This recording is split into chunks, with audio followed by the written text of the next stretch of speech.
Merci d'être venu donc, dans le cadre de cette AG et de participer à ce petit café débat avec nous.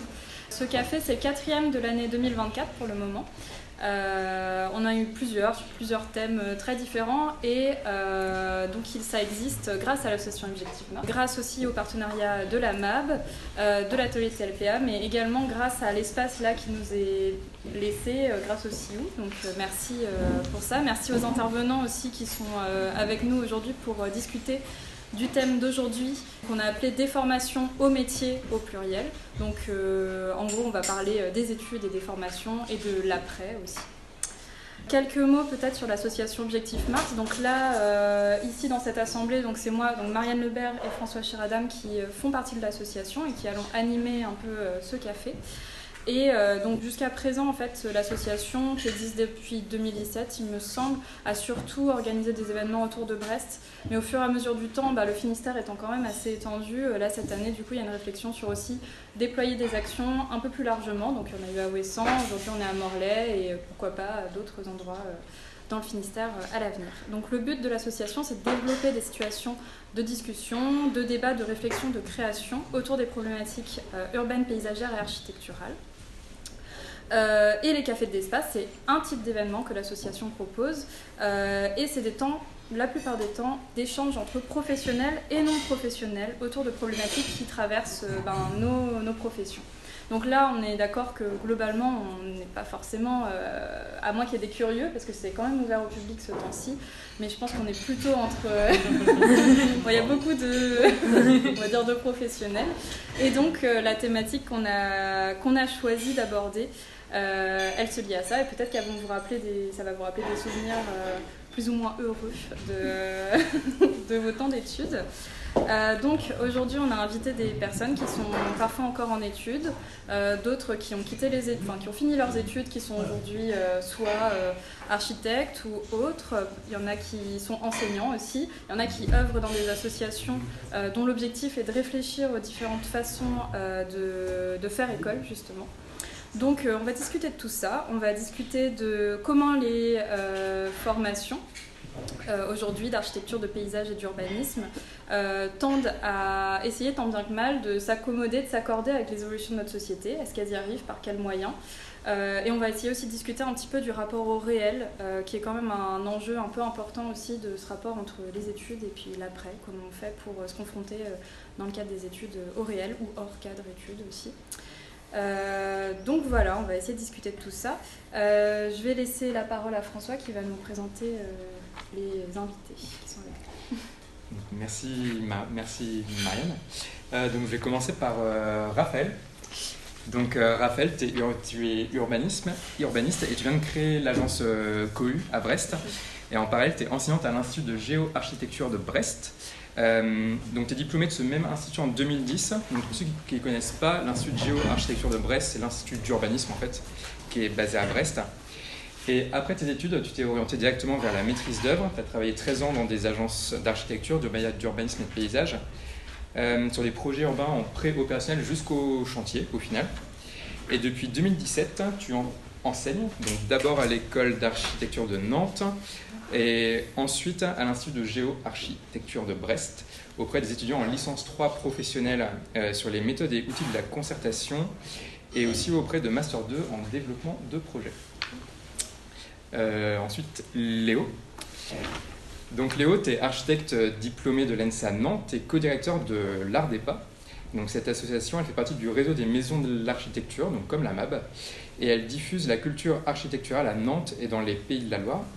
Les formats d'intervention, tu nous en parleras un peu plus, mais ça peut être des expositions, des conférences, des visites, et qui développent aussi un large volet pédagogique en milieu scolaire.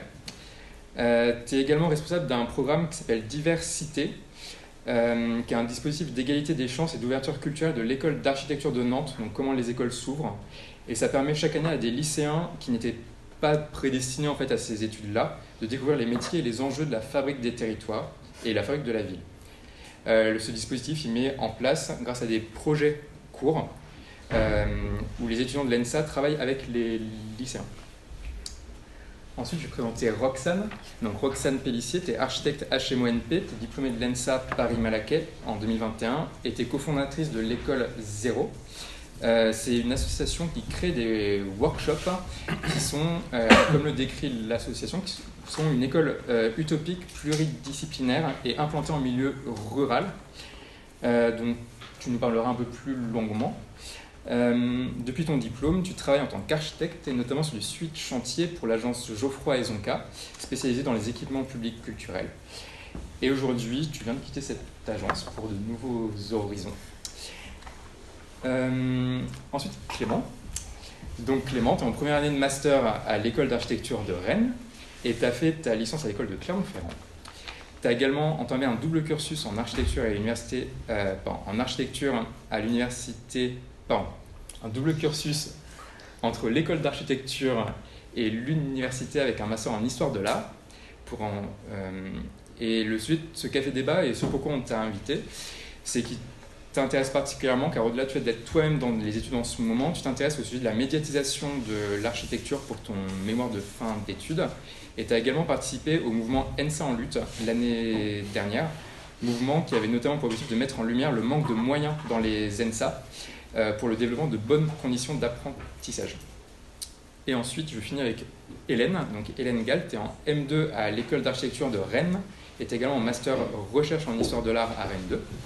Et tu as pris la décision de faire 6 mois de césure où tu as été apprenti en maçonnerie terre et en pierre et taille de pierre. Et ce qui t'intéresse, c'est la posture. En fait, tu te questionnes sur la posture de l'architecte en agence. Et c'est bien pour ça que tu as donné envie de voir comment on pouvait parler d'architecture ailleurs, dans d'autres cadres, et comment on peut en parler surtout avec des interlocuteurs qui ne partagent pas a priori ce langage architecture. Et donc on va commencer directement avec vous, Clément et Hélène, pour évoquer votre vécu actuel en études. J'ai oublié de faire un petit avertissement aussi, donc vous avez vu, c'est filmé, on a une captation sonore, etc. Donc si jamais, si vous n'avez pas envie d'apparaître sur les images, il vaut mieux pas se mettre au premier rang, mais comme il n'est pas hyper occupé, ça ne va pas être trop un problème. Oui, donc comment ça va être un temps, surtout on va poser des questions en fait, ça va être un temps d'échange. Il y a aussi des questions auxquelles on vous invite, si vous avez envie de participer, évidemment, levez la main pour vous-même y répondre. Et sachant qu'à la fin aussi, on aura vraiment un temps dédié de discussion et d'échange de toute manière. On va commencer en fait discuter du rapport aux études et même avant les études. Vous êtes encore justement actuellement à l'école d'architecture. Et donc on aurait aimé vous poser la question de est-ce que vous avez le sentiment que vos aspirations avant de rentrer en école, elles ont pu être remodelées par ces études et par ce que vous avez pu vivre en formation ou autre. Tu veux commencer ? Ok. Oui, totalement. Je pense qu'on n'a pas, j'avais pas en tout cas conscience de ce qu'était l'architecture avant de rentrer à l'école. J'avais un peu cette idée de c'est des plans pour des petites maisons, etc. J'ai en tête SketchUp ou ce genre de logiciel qu'on avait fait quand j'étais au collège. Mais je pense que j'avais pas du tout conscience de ce que voulait dire architecture et de ce que ça impliquait. Et je pense même qu'on n'en a pas vraiment conscience dans les premiers temps de la formation. En tout cas, pour ma part, j'ai l'impression d'avoir vraiment compris ce que voulait dire l'architecture au bout peut-être de la 3e année et de comprendre l'étendue du domaine. Au début, on est plutôt dans des considérations de comment on va faire pour que cette maquette soit rendue en temps et en heure, au-delà de quelque chose de plus métaphysique peut-être. Donc non, je saurais même pas trop dire aujourd'hui pourquoi vraiment je suis rentrée en architecture. Des fois c'est un peu un hasard et c'est bien aussi de pas... quand on a 18 ans, on sait pas forcément où on veut aller et on n'a pas besoin de le réfléchir plus que ça, c'est pas très important je pense. Je pense que j'ai un peu une expérience similaire. Il y a cette idée qu'en fait, comparé à d'autres études qu'on pourrait voir en architecture, on n'a aucune approche avant la première année de post-bac de ce que c'est l'architecture. On n'a aucun cours vaguement en technologie, on évoque le sujet, mais c'est hyper flou. Et c'est vrai qu'on se lance un peu dans quelque chose qu'on ne connaît pas. Et donc forcément, on a un peu des idées de se dire, oui, les plans... moi, c'était un peu, j'étais vraiment parti sur le côté, ah oui, je vais faire de l'architecture écologique, alors je ne savais pas du tout ce que c'était, mais je voulais absolument faire ça. Ça a beaucoup changé. Mais il y avait ce côté où on a un peu un idéal, mais on se rend vite compte que non, l'architecture, c'est quand même beaucoup plus complexe, il y a d'autres questions.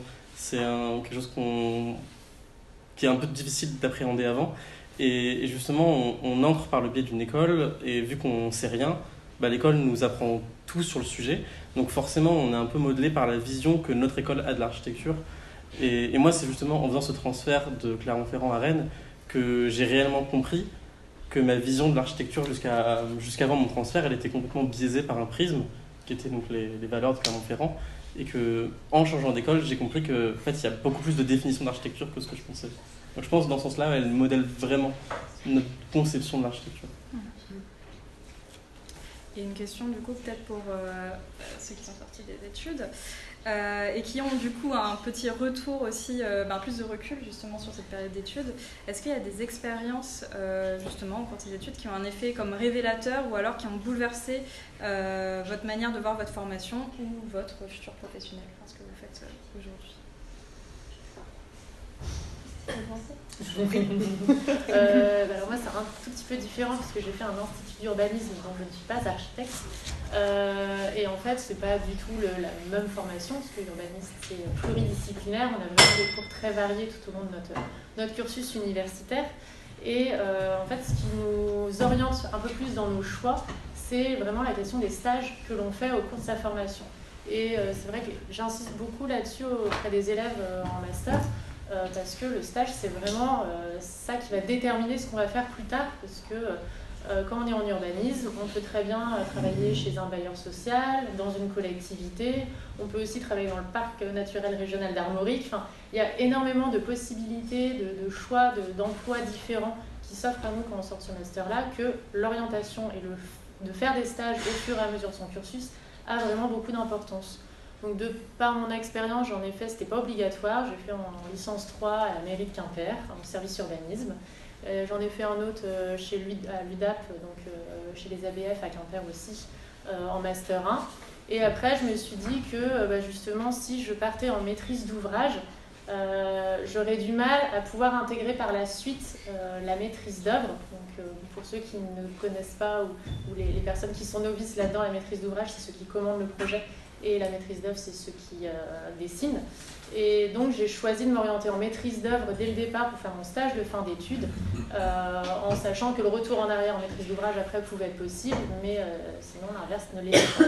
Donc, je suis partie là-dedans et en fait, ce stage, ça s'est très bien passé, c'était super et j'ai appris énormément de choses pendant mon stage. Parce que vu que l'urbanisme, c'est très large, on n'apprend pas forcément, en cours, on n'avait pas de cours de projet, par exemple. Les seuls moments où on faisait un petit peu de projet, c'était en atelier. Bon, je l'expliquerai un petit peu plus tard ce que c'était. Mais donc, c'est vraiment le choix du stage et l'endroit où on va travailler par la suite qui nous forme et qui nous oriente, tout simplement. Quelqu'un d'autre veut prendre la suite Moi, je pense qu'il y a plusieurs moments où on voit, on réalise au fur et à mesure ce que peut être le métier d'architecte, les métiers de l'architecture de manière plus large. Mais j'ai un souvenir, on était en train de créer l'école zéro, on s'était retrouvés en Vendée chez les parents d'un des cofondateurs. Et il se trouve que l'un de mes amis faisait son diplôme sur les salines.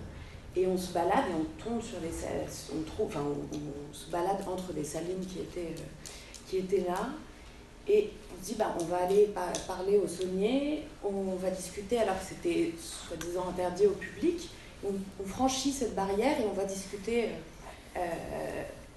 et qui nous explique plein de choses sur son métier, son rapport au territoire à cet endroit-là précis, comment le vent interagit.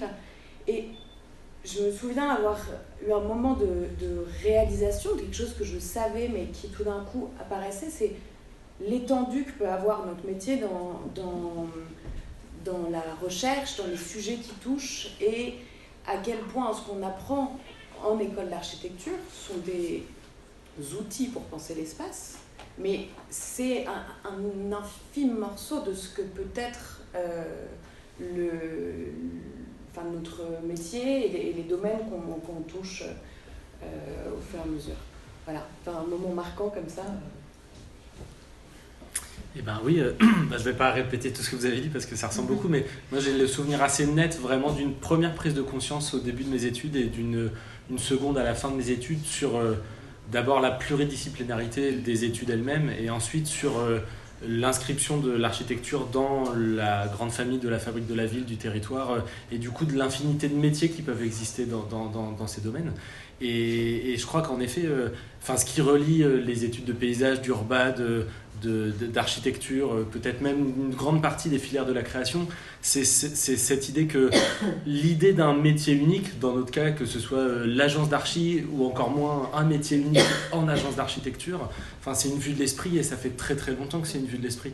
La réalité d'ailleurs, c'est que la moitié des diplômés vont faire autre chose que de l'agence. Dans le chantier de manière générale, c'est plutôt 2 tiers, 70%, mais même, il reste quand même un tiers qui fait des choses qui sont bien éloignées et qui pour moi sont éminemment de l'architecture parce qu'on manipule la même matière. La fabrique de la ville, à quel point les projets à une toute petite échelle temporelle ou spatiale ou à une très grande échelle temporelle et spatiale ont des conséquences directes sur comment on habite ces échelles et ces territoires. Je trouve ça fabuleux. Et justement, il y a tellement d'enjeux contradictoires qui se confrontent dans nos études et ensuite dans les domaines professionnels que je trouve ça particulièrement intéressant d'essayer de décoder ça et de le raconter. Merci. On va commencer à parler du deuxième thème qui nous intéresse aujourd'hui et c'est notamment comment en fait on voit que les écoles elles sont traversées par deux courants, à la fois la société au sens large qui essaye de créer plus de liens avec les écoles, c'est-à-dire que les écoles aussi s'ouvrent, qu'elles ne restent plus dans leur studio, et d'un autre côté on a les étudiants qui ont aujourd'hui cette recherche de sens dans leur métier, dans leur futur et qui exprime assez souvent le besoin de sortir de l'école. Et c'est pour ça qu'on a pas mal d'expériences qui commencent à se créer, qui sont ce qu'on appelle hors les murs, des pédagogies en situation réelle.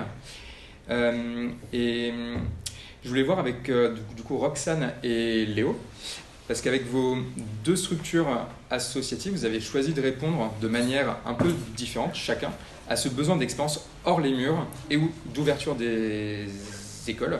Et donc, j'aurais aimé que vous nous en disiez un peu plus sur ce que vous avez mis en place et sur les besoins que ça révèle. Très bien. Oui, moi je peux présenter rapidement ce qu'on fait justement avec en particulier ce dispositif qui s'appelle Diversité à l'école d'architecture de Nantes. L'ENSA Bretagne fait partie d'un équivalent national qui s'appelle le programme Égalité des chances en école d'architecture. Nantes en fait avait créé un équivalent local avant de savoir que le programme national existait et ensuite on a rejoint Rennes et Nantes en même temps ce programme national et on travaille beaucoup, on échange beaucoup sur ces sujets et l'idée c'était vraiment d'abord de travailler tout au début, le point de départ c'était de travailler sur la diversité des profils en école d'architecture parce que je pense qu'on peut le voir aussi tous autour de nous, là, il y a beaucoup d'âges peut-être différents mais c'est peut-être le point sur lequel il y a plus de relief. On est quand même globalement, je suppose, si on regarde un peu nos parcours, nos origines culturelles, sociales, géographiques, je pense dans les écoles d'architecture, il y a quand même une grande homogénéité des profils. Et avec bien sûr des exceptions, mais bon, les exceptions, elles valident la règle générale. Et donc, toutes les écoles d'architecture, ça fait très longtemps qu'elles essaient de travailler là-dessus, qu'elles essaient de se donner les moyens, et elles n'y arrivent pas très bien, en tout cas, elles ont encore du mal. Donc, ce programme national Égalité des chances en école d'architecture, à Nantes, l'équivalent local, il s'appelle Diversité. L'idée, au début, c'était vraiment de travailler sur ça, sur la diversité des profils, et des profils avec tout ce que ça peut vouloir dire, mais la diversité des profils en école d'archi.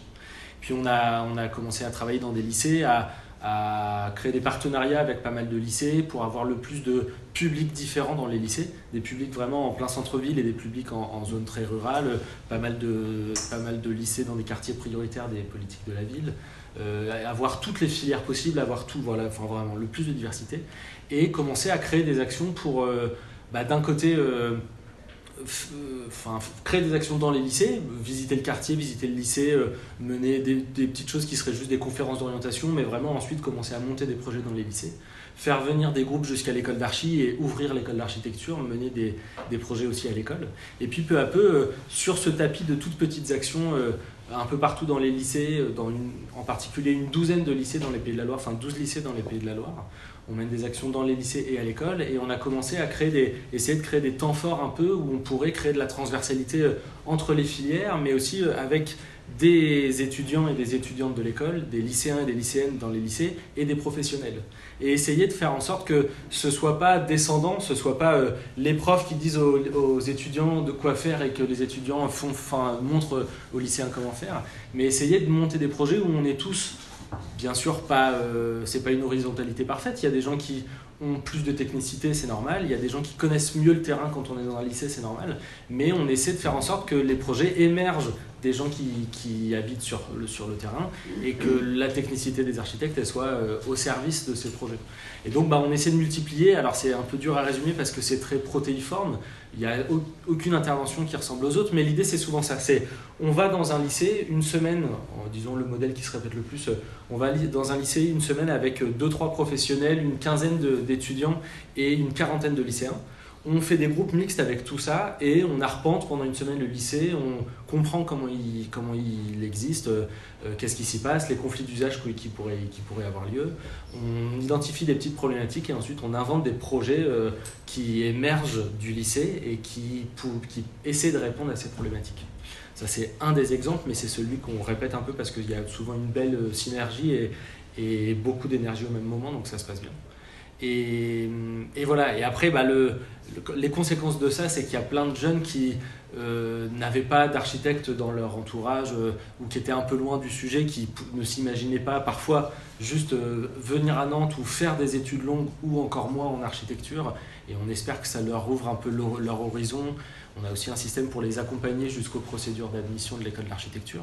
Mais voilà, l'idée c'est d'avoir une sorte de petit laboratoire pour expérimenter des projets où on est avec des transversalités de publics qui ne se rencontrent jamais d'habitude, même au sein d'un lycée, entre les filières générales, technologiques, professionnelles.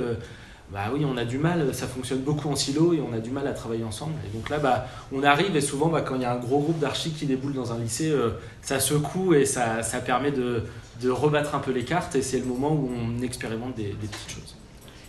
Et pour les étudiants, comment ça se passe? C'est dans le cadre d'un exercice pédagogique ou c'est du volontariat? Il y a les deux. Il y a un des formats qui est vraiment, oui, c'est dans le cadre de leur master. Il y a un projet qui s'appelle, un format de projet qui s'appelle un projet court d'une semaine. Et donc une partie sont dans le cadre de leur enseignement et d'autres qui le font de manière, qui s'engagent dans une association et qui vont faire un engagement bénévole aussi parce que je suppose que ça les intéresse beaucoup parce qu'ils se forment à cette pratique qui est un peu différente de ce qu'on peut avoir, de ce dont on peut avoir la représentation, le grand public, mais nous aussi, le démiurge architecte qui fait atterrir un projet, qui parachute un projet et qui dit ce sera comme ça, il faut que maintenant qu'on bidouille l'univers pour que ce projet existe, on essaie de faire le contraire, on essaie de faire un état des lieux des ressources et à la lumière de cette ressource, quel projet on peut mener. Merci. Nous, quand on a créé l'école zéro, on sortait du confinement, on avait créé un séminaire avant qui posait des questions autour de la pédagogie, de la transmission et de la conception en architecture. Et puis le confinement est venu à ce moment-là et je crois que ça a vraiment exacerbé notre besoin d'une école hors les murs, en se rendant compte à quel point l'école physique qui nous manquait à ce moment-là, puisqu'on était tous confinés, était importante. On s'est dit, mais alors si le lieu est si important, on a besoin d'aller ailleurs, en faisant le constat que, évidemment, toutes les écoles d'architecture sont dans les grandes métropoles. Nous, il se trouve qu'on était à Paris, donc le poids de cette métropole était encore plus important et on avait envie de cette décentralisation et d'avoir une approche, une compréhension de milieux plutôt ruraux. Ça nous intéressait particulièrement, avec cette sensation que quand on est en école d'architecture, soit on travaille sur des territoires qui sont assez proches de l'école en tant que telle, soit on peut travailler sur des territoires qui sont plus loin, mais quand même depuis l'école en question. Et ce besoin de comprendre vraiment les maillages d'un territoire, les acteurs, les équilibres, les déséquilibres, nous semblait vraiment très important. Et donc, pour expliquer l'un des événements que l'école Zéro organise, c'est une école d'été qui peut avoir lieu plusieurs fois au même endroit d'une année à l'autre, où on organise des tables rondes avec des acteurs du territoire, que ce soit des agriculteurs, la municipalité, des artisans, des chefs d'entreprise locaux, etc. Et en parallèle de ça, donc pour comprendre le territoire, on fait des explorations radiales. On essaye de ramener ça par le dessin, par tous les moyens que les participants trouvent et veulent utiliser. Et en même temps, on va chercher des matériaux aussi locaux de récupération le plus possible pour avoir un lien avec la matière. Et donc l'expérimentation, avec comme objectif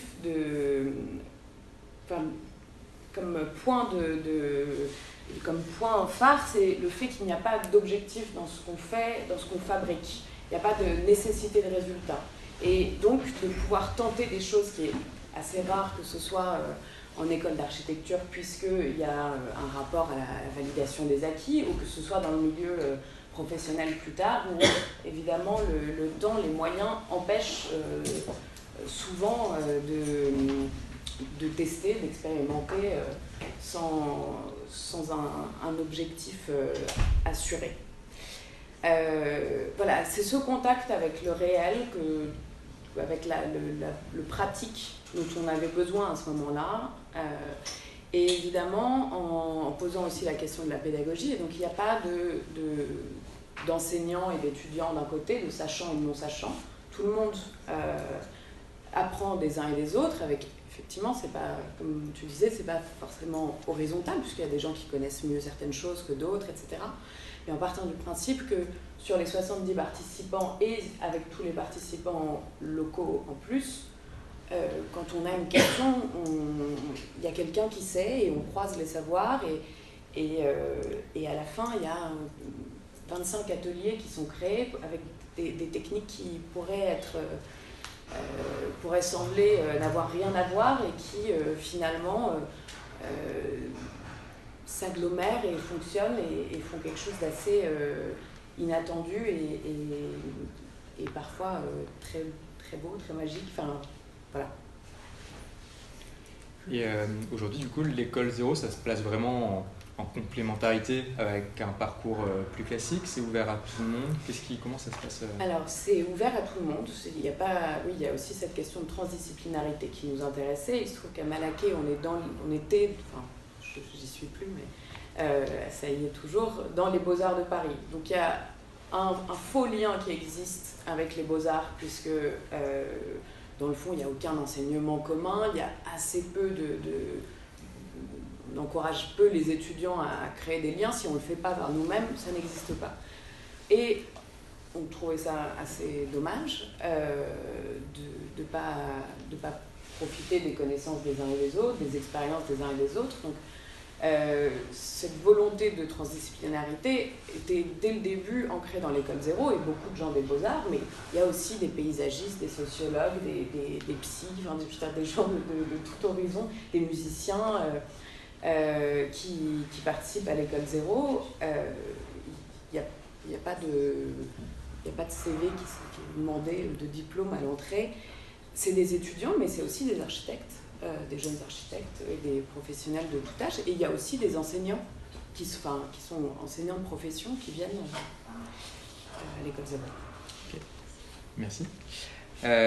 Donc, on voit quand même que c'est des manières de faire qui nécessitent forcément soit un partenariat, en tout cas un investissement que on l'a senti notamment avec ENSA en lutte. Peut-être Clément et Hélène pourront nous en parler un peu plus précisément. Mais on voit que les ENSA n'ont pas forcément les moyens d'offrir ces ateliers hors les murs. Je voulais voir du coup comment est-ce que vous faites des partenariats pour rendre ces expériences possibles. L'école zéro, effectivement, je ne sais pas non plus comment ça marche au niveau logistique, on va dire. Donc peut-être que tous les deux, vous pouvez nous détailler ça. Et aussi, alors je pense que dans la salle, il y a pas mal de personnes, que ce soit le CAE, l'AMAB, peut-être des élus de collectivités qui peuvent nous indiquer comment eux font venir des étudiants sur leur territoire ou grâce à eux. Voilà, peut-être que ça peut être un moment aussi où vous intervenez.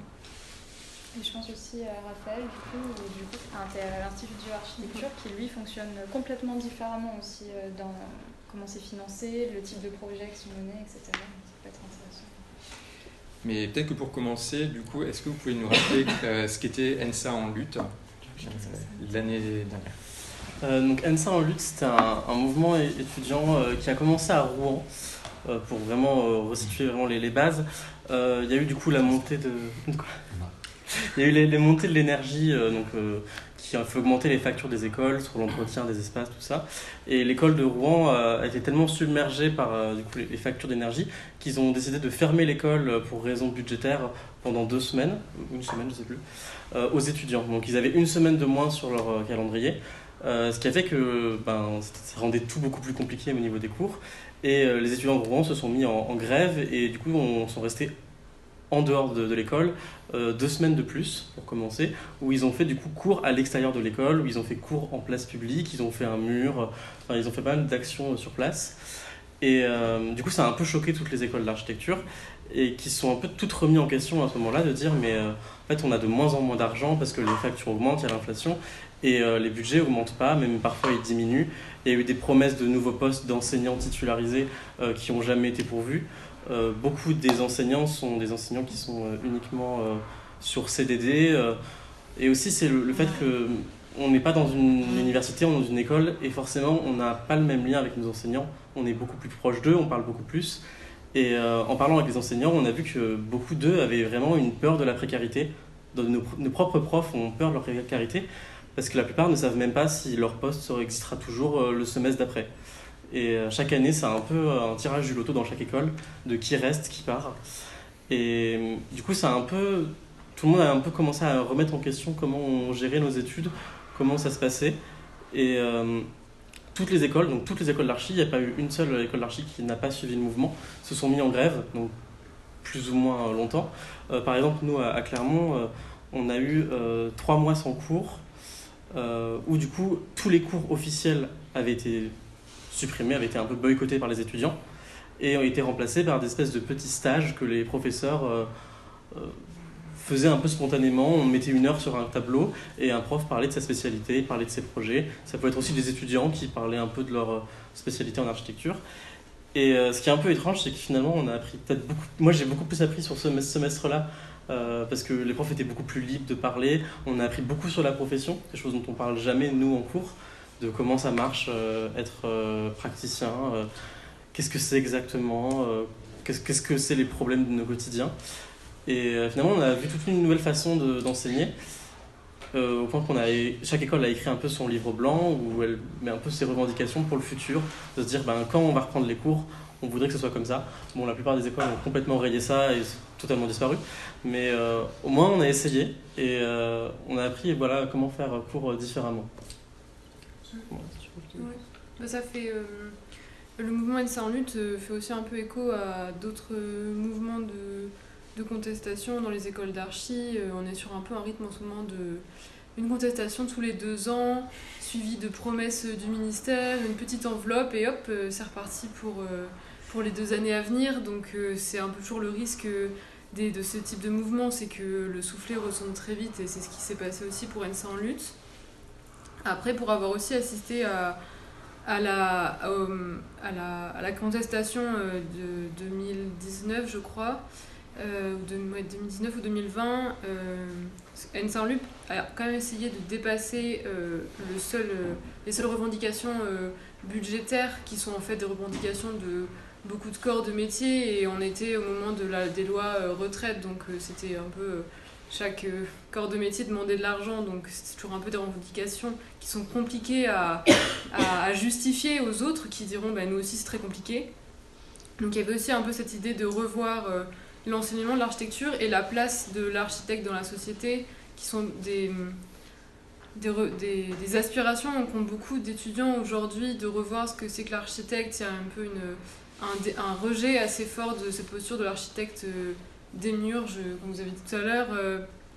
Et donc c'était essayer d'aller au-delà et d'écrire une...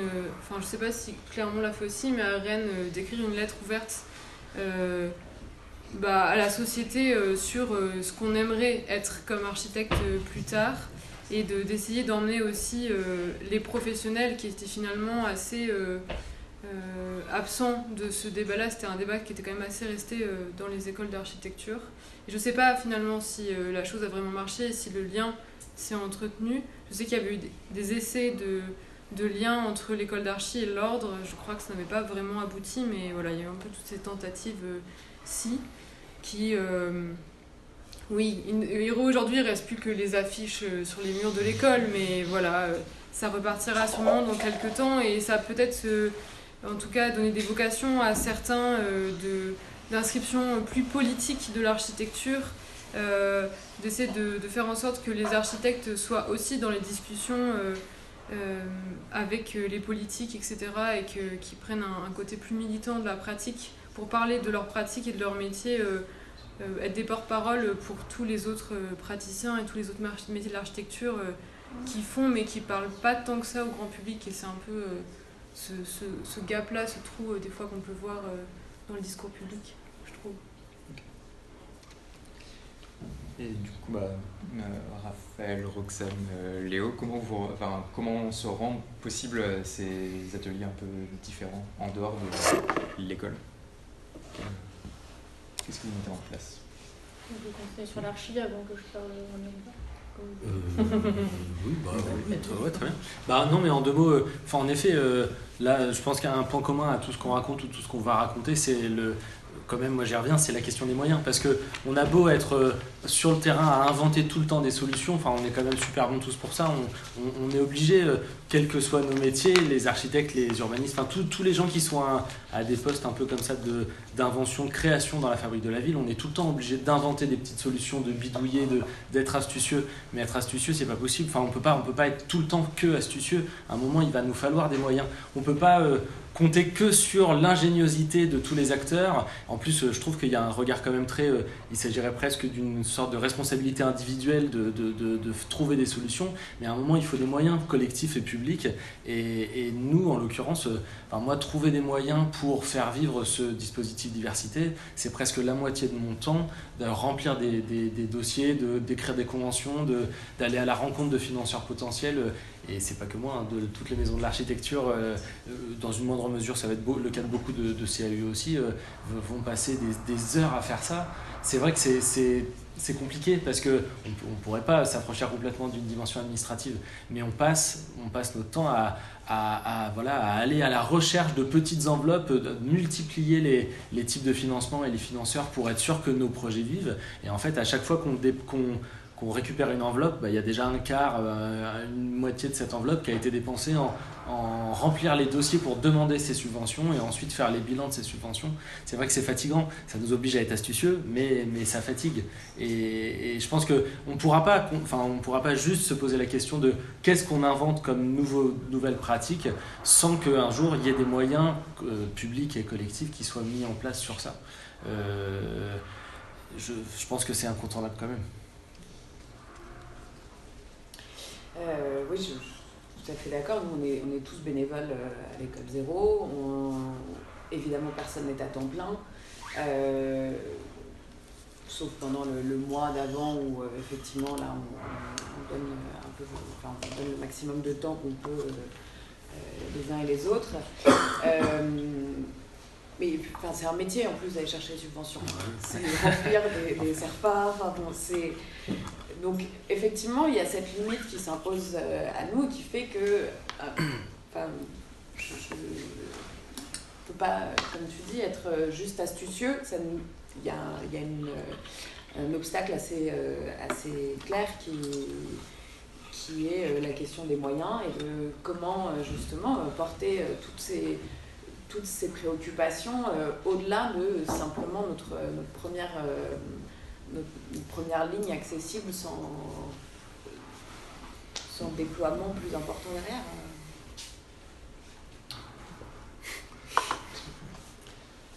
Pour poursuivre sur les instituts d'urbanisme, après je connais que l'Institut de géoarchitecture, donc je ne sais pas par rapport aux autres, mais je pense que c'est à peu près le même principe.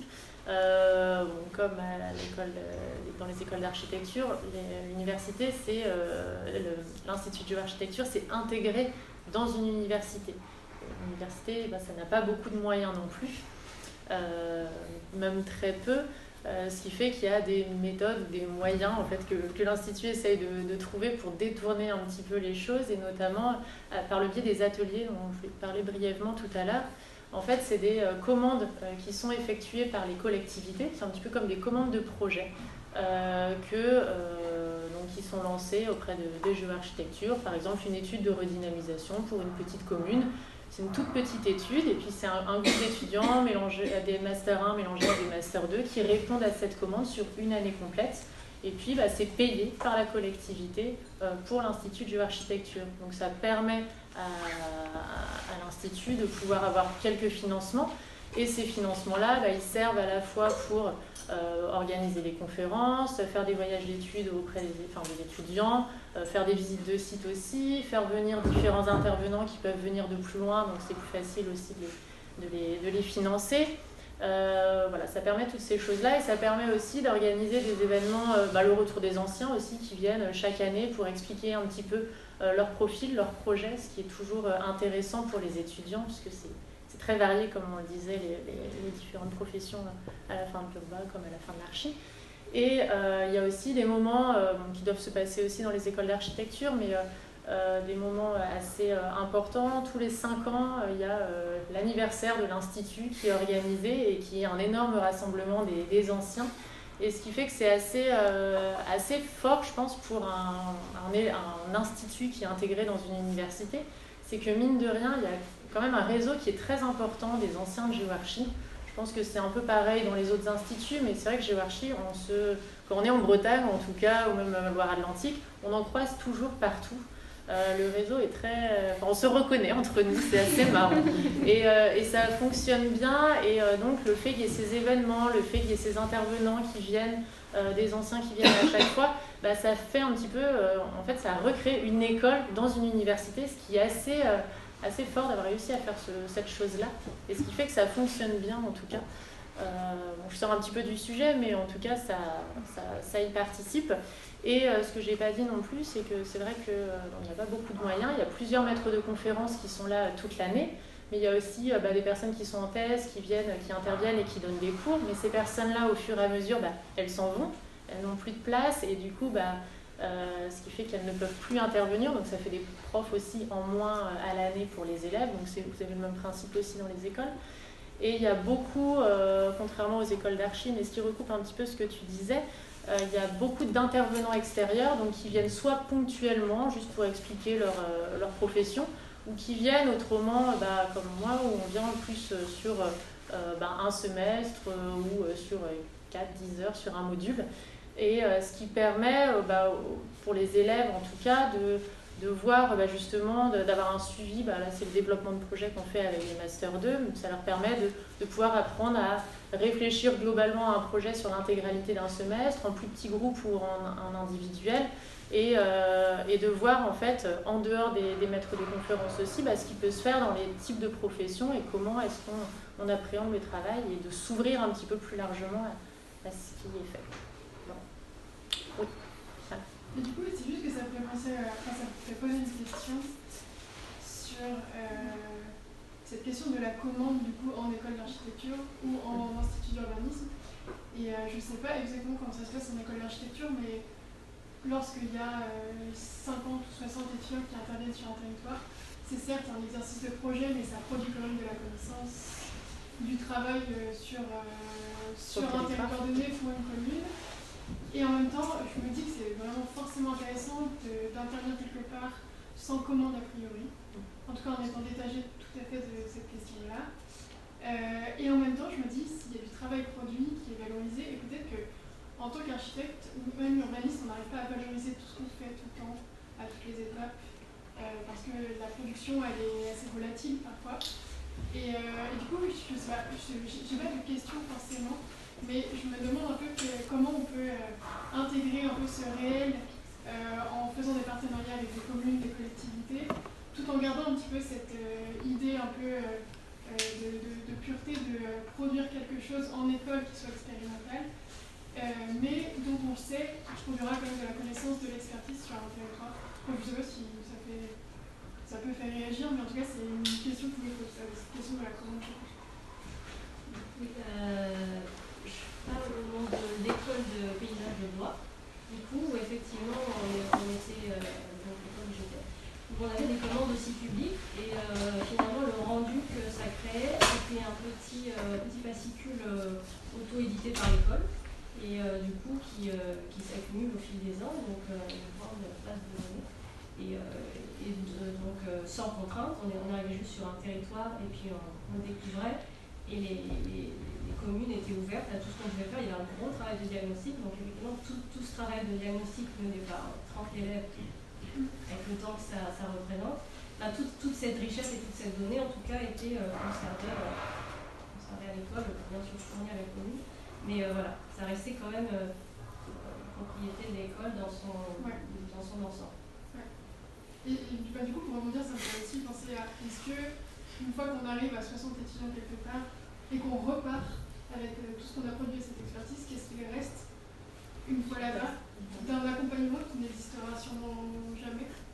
Et du coup, en tant que formation étudiant, quand on arrive quelque part, est-ce qu'on arrive par la formation à créer ce lien qui va permettre plus tard peut-être de se servir de ce qui a été fait.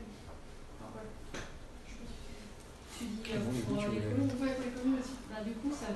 Mais du coup, c'est la le TMPA a travaillé sur Saint-Élion. Ouais. Et moi, en 4e année, on a travaillé sur le lac de Guérédan et entre autres sur Saint-Élion. Okay. Donc je ne sais pas si Guérédan a utilisé l'étude qu'on avait faite en 2012 pour que ça chemine chez eux et qu'ensuite ils en arrivent à se dire on a envie de faire quelque chose ou pas. Non, pas du tout. Non, mais en fait, quand on commence un travail pour une collectivité, ça arrive de temps en temps, qui nous donne comme parmi les études préalables qui ont été faites, il y a tel diagnostic travaillé avec le CNE par exemple, avec les étudiants de géographie, il y en a quand même pas mal dans le Finistère. Et ça peut être avec d'autres aussi, plus à l'est de la Bretagne, parce que ça serait plutôt là, mais avec l'école d'archives de Bretagne, etc. Après, il y a aussi des communes qui ne disent rien, parce que même des élus éventuellement sont même pas au courant que dans le mandat d'avant, il y a eu un dossier de 400 pages fait par les étudiants, un dossier hyper épais, etc. Quelquefois, moi, c'est par l'Institut de géoarchitecture que j'ai su qu'un truc avait été fait et qu'on a pu le récupérer et qu'on a montré au maire et qu'il a dit d'accord, bah dites-nous, il y a tout un boulot de fait, on vous paye pour la même chose. Et je pense qu'il y a finalement une grande hétérogénéité des collectivités sur leur approche globale sur cette évolution du territoire. Et je crois même dans les appels d'offres, souvent il y en a qui mettent il faudra prendre connaissance de toutes les études et ils nous mettent une liste d'une quinzaine de trucs sur 10 ans qui ont été faits par une foule d'institutions ou d'écoles différentes. Et d'autres qui ont l'impression qu'on part de zéro, alors que c'est quand même rare de le faire. Je pense qu'il y en a qui capitalisent peu.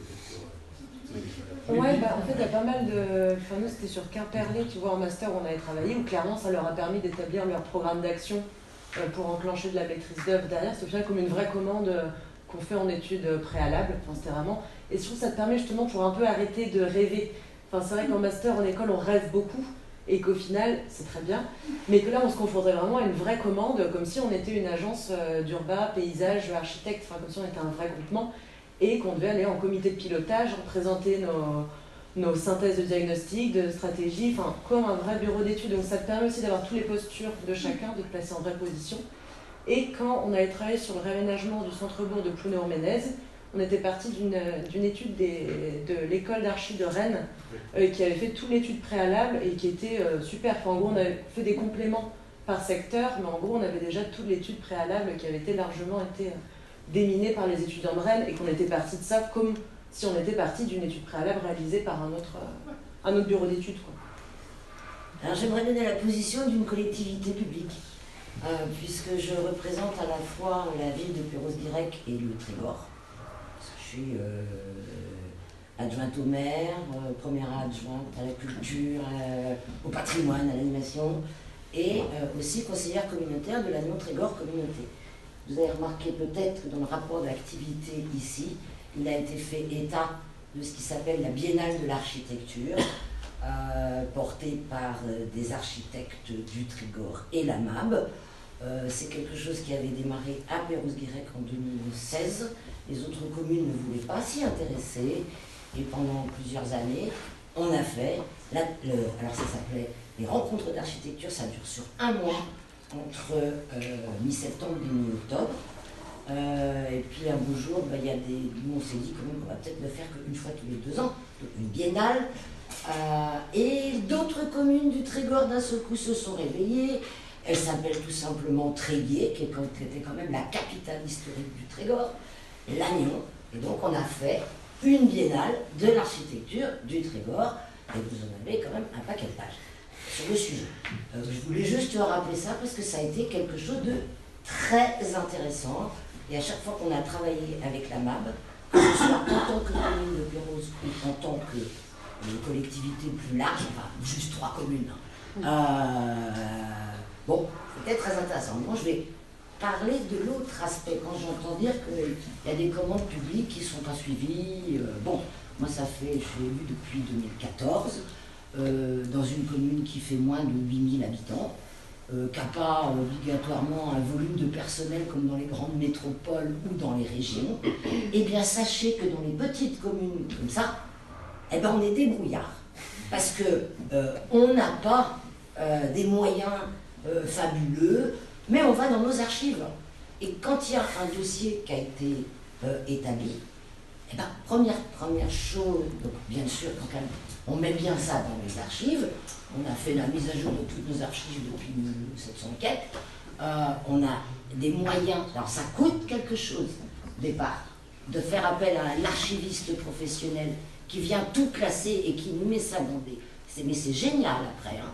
Et donc, faut pas croire, enfin moi j'aime pas trop quand on dit que les collectivités publiques elles oublient leur histoire. C'est pas vrai dans toutes les collectivités. Et je pense que Perros-Guirec n'est pas la seule à faire attention. Et un dernier petit point quand même, nous ne sommes pas juste à côté d'une métropole qui a une école d'architecture. Donc à chaque fois que l'on tente d'avoir un étudiant en architecture et qu'on propose un projet à un étudiant, parce qu'on n'a pas les moyens de faire venir 60 étudiants. Hein. Déjà, il faudrait déjà les héberger sur le littoral, c'est compliqué. Eh bien, on n'a jamais de réponse des écoles d'architecture de Bretagne. Voilà. Merci pour cette intervention, parce que, alors, à titre personnel, à l'école d'architecture de Lyon, on a eu un semestre, alors qui n'était pas pour tous les étudiants, mais qui s'est répété durant 3 ans, et qui était un lien avec une communauté de communes en Ardèche. Et en fait, donc, tous les ans, il y avait cette vingtaine d'étudiants qui venaient sur le territoire, et qui, du coup, au bout de 3 années, 3 promos, en fait, et il y a eu c'est une sorte de continuité, une étude qui a duré 3 ans. Et c'est aussi un lien pour justement ces territoires qui sont loin des écoles. Mais c'est un partenariat, c'était soutenu par le CAUE. Enfin voilà, c'est vraiment multidisciplinaire, multi-acteurs. Et c'est des choses qui demandent beaucoup d'investissement de la part de toutes les équipes. Même je me souviens, les profs, pour être toujours en contact avec eux, étaient investis plus que qu'il ne devait l'être. Mais voilà, c'est toujours, tout le monde est obligé de mettre le petit moment en plus. Clément, tu c'est plus des initiatives qui viennent, je pense, des enseignants que de l'école même. D'où le fait que, quand vous dites que vous n'avez pas de réponse de l'école, c'est peut-être parce que ça passe pas par l'entité de l'école en elle-même dans la pratique. Et en tant qu'étudiant, c'est l'inverse, on n'entend jamais parler. Nous, on cherche des fois désespérément des communes qui accepteraient d'accueillir nos projets. Là, je suis en train de préparer mon projet de fin d'études et on travaille sur une commune rurale entre Rennes et Fougères. Et on est allé jusqu'à cette commune pour dire « Oh, bon, on aimerait bien faire quelque chose ». C'est pas du tout de leur volonté et très certainement qu'ils vont pas prendre en compte ce qu'on a fait parce que ça rentre pas dans leur politique actuelle. Mais à l'inverse, nous, on a du mal aussi à trouver des lieux qui accepteraient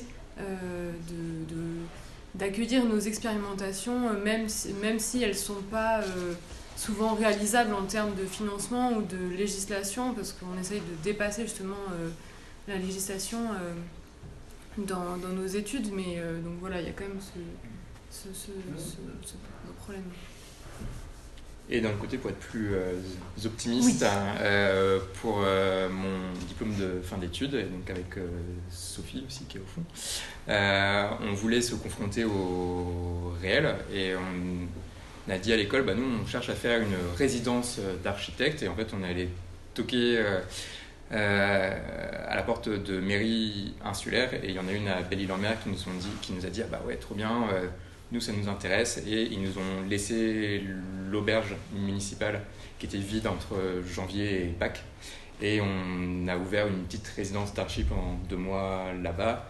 Et on les accompagnait à ce moment-là aussi à répondre à un appel à subvention de la région Bretagne pour la dynamisation des centres-bourgs. C'était un peu donnant, quoi. Et donc, hors tout cadre pédagogique, on s'est créé notre résidence. Oui, et parfois, la débrouillardise fait que... Et tomber, toquer chez la bonne personne. Fait ça et ensuite ça nous a mené à une commande aussi. Voilà. Donc, c'est souvent en dehors du cadre institutionnel en tout cas.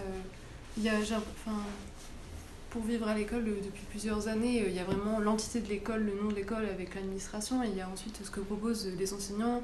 Ils arrivent avec leurs contacts et leur pédagogie et il y a des fois, ça vient pas forcément de l'école, de l'école en elle-même en tout cas j'ai l'impression. On va peut-être continuer sur un autre volet. Donc là, on a beaucoup parlé justement du réel, de comment ça se finance, comment on fait pour le mettre en œuvre, les blocages. Peut-être qu'on va pouvoir parler maintenant un peu plus des formations et des métiers justement. Aujourd'hui, on l'a vu dans les différents parcours qu'on a ici. On a par exemple un architecte qui fait pas de maîtrise d'œuvre, on a une urbaniste qui s'est formée à la maîtrise d'œuvre au fur et à mesure de ses expériences. On a finalement une pluralité de parcours et on a le sentiment un petit peu aussi au fur et à mesure des discussions, vous l'avez dit en intervenant aussi tout à l'heure, Hélène et Clément, que vous aviez un peu aussi envie de mettre en avant, notamment dans le mouvement NSA en lutte, le fait qu'il y avait aussi une diversité de pratiques en fait, qui se dessinait à la suite des études d'architecture. Peut-être que justement ça c'est en évolution. Est-ce qu'on n'est pas passé finalement d'une conception de on a un certain type d'études qui nous forment à un métier qui sera strictement ce métier-là, et est-ce qu'il n'y a pas des choses qui évoluent? Et justement, j'ai envie de vous poser la question à vous qui êtes dans les études et qui avez ces aspirations justement de pouvoir choisir, fabriquer un peu le métier que vous voulez faire. Est-ce que vous vous sentez outillé pour ça? Et est-ce que vous avez l'impression que l'école vous aide à prendre ce chemin-là? En tout cas, quel est votre rapport à ça? Moi j'ai un peu un regard un peu spécial cette question parce que du coup j'ai vécu 2 écoles avec 2 politiques très différentes sur le sujet et l'école de Clermont c'est une école un peu particulière dans sa pédagogie parce qu'elle est dirigée par Simon Tessou, donc écart d'argent d'urbanisme, qui a vraiment une façon très particulière de travailler. Enfin, il y a vraiment une méthodologie propre avec une façon d'enseigner qui se ressemble et finalement on nous apprend, enfin je vais dire ça un peu vulgairement, mais l'école s'est un peu transformée en une usine à stagiaires pour Simon Tessou. On apprend un peu sa méthodologie, ses façons de penser, ses références, sa philosophie. Et finalement, on se rend compte qu'on est vraiment dans une idéologie de l'architecture, dans un point de vue. Et moi, c'est même des professeurs qui m'ont dit que moi, j'avais pas trop envie de d'être cet archétype de l'architecte artisan comme Simon Tessou le fait. Et des professeurs... on dit ça très gentiment, même si la phrase peut sembler abrupte. On dit, si t'as pas envie de faire ça, quitte l'école, change d'école. C'est des professeurs qui me l'ont conseillé, me disant que l'école est toute petite, celle de Clermont, elle a pas tellement de moyens, elle est petite, il n'y a pas beaucoup de professeurs, et ils peuvent pas du coup se permettre d'orienter les étudiants en fonction de leur envie.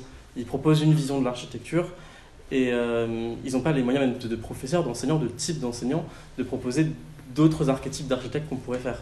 C'est pour ça que j'ai du coup demandé de partir de Clermont-Ferrand pour aller à Rennes, pour avoir une autre vision de l'architecture, une autre façon de faire.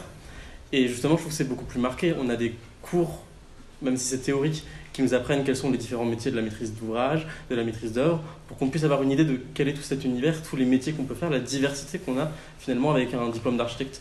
Parce que c'est quelque chose que nous, on nous dit depuis ma rentrée en L1, c'est une des premières phrases qu'on m'a dit, des 120 étudiants que vous êtes, il y en aura 20 qui seront architectes. C'est quelque chose qu'on nous dit dès le début, et pourtant on m'a toujours enseigné jusqu'à la fin de ma licence que il faut être architecte, il faut travailler en agence. Et du coup, c'est quelque chose qui est un peu contradictoire, et je trouve qu'à Rennes, c'était beaucoup plus sain. On nous montre vraiment une diversité de possibilités. On a même dans les enseignants plein de profils. Il y a des enseignants qui sont journalistes, il y a des enseignants qui sont exclusivement chercheurs, il y a des enseignants qui travaillent dans des communautés, enfin, dans des CAUE. Enfin, il y a une plus grande diversité, et forcément, je trouve qu'on est beaucoup plus outillés pour se dire, à la fin de mes études, qu'est-ce que j'ai envie de faire. Je pense que ça vient, comme vous l'avez dit aussi, des stages qu'on fait en fait après, et aussi beaucoup des expériences d'autres étudiants plus âgés qui nous parlent de leur parcours et qui nous permettent de nous ouvrir aux différents métiers. Des fois, on parle pas forcément le même langage que les enseignants sur les premières années. On a du mal à les comprendre. Et les enseignants de première année sont tous praticiens en agence, donc ils représentent un seul type de la profession des professions de l'architecture. Donc ça vient plutôt par des plus anciens qu'on a ces différentes expériences. Et dans mon cas, c'était une envie très forte d'être sur le chantier et de faire du chantier qui a fait que j'ai voulu faire un apprentissage en maçonnerie. Mais je pense oui, ça vient petit à petit sans qu'on s'en rende vraiment compte finalement. Mais par contre, oui, ce que disait Clément, c'est que on a maintenant en master, l'école essaye beaucoup plus de donner des apports théoriques justement sur ces différents métiers. Et même si évidemment ça sera jamais assez, et qu'en fait c'est quand on arrive sur le terrain et les rencontres qu'on fait et les boulots qu'on a qui fait qu'on en apprend plus, mais on a au moins conscience qu'il n'y a pas que l'agence qui existe, parce qu'on n'a pas du tout conscience quand on rentre en école d'architecture, et même quand on termine notre licence, on commence à comprendre qu'il y a d'autres métiers. On nous dit qu'il y a d'autres métiers, mais on ne nous dit jamais quels sont ces autres métiers par contre. Et une question. Vous avez essayé de pousser jusqu'au doctorat parmi vous. Il y a du budget dans la recherche. C'est des budgets. Oui, il y en a, mais pas assez. Pas en architecture. Ouais, les doctorants en architecture sont... Alors, il me semble qu'ils sont payés 2 fois moins que les doctorants dans d'autres disciplines. Et, parce que c'est sous le ministère de la Culture et pas sous le ministère de l'Enseignement supérieur. C'est l'université. Ça dépend de l'université. Oui, ça dépend. C'est des laboratoires. Mais enfin, c'est dans les laboratoires d'école d'archi. Et les gens qui dirigent la recherche en archi sont des sociologues qui valent tellement les archi. Testez avec le laboratoire La Rue, vous verrez la souffrance que vous pouvez avoir.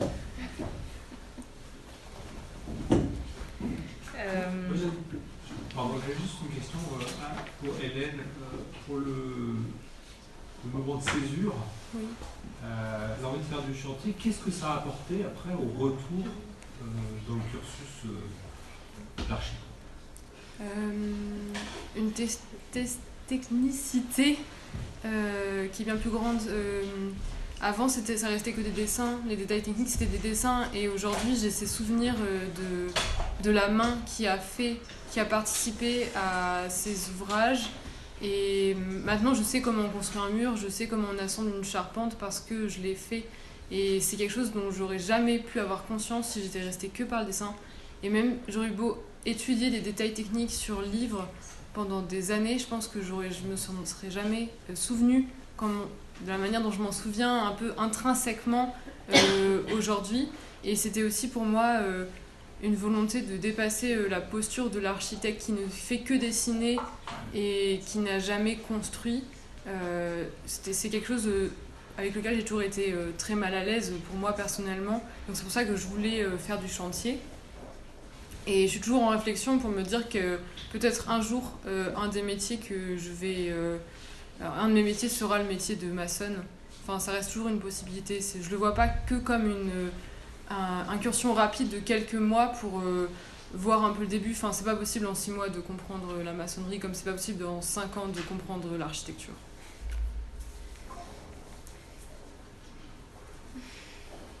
Une question peut-être un peu plus sur l'après, justement, études. Là, on est dans le cadre de l'AG de la MAP, qui est une des maisons d'architecture. On a l'Art des Pas, qui fait partie aussi du réseau. Il y a École Zéro, qui est ouvert à tous, indépendamment de l'âge, du fait d'être en formation ou non. Ça pose justement la question de continuer à apprendre et à évoluer en fait après les études. On se pose beaucoup la question de comment les écoles elles font pour se confronter au réel, se raccrocher au wagon des évolutions de la société, etc. etc. Mais comment est-ce qu'on fait ensuite quand on est professionnel pour continuer à garder l'œil ouvert et à apprendre en fait de façon continue. Et donc ça me donne envie de poser cette question aux intervenants qui sont ici. Vous faites partie de la MAP, donc il y a aussi un intérêt pour cette question-là, a priori, de cette ouverture de la culture architecturale en tout cas. Donc voilà, est-ce que des pistes peut-être qui peuvent émerger autour de ça?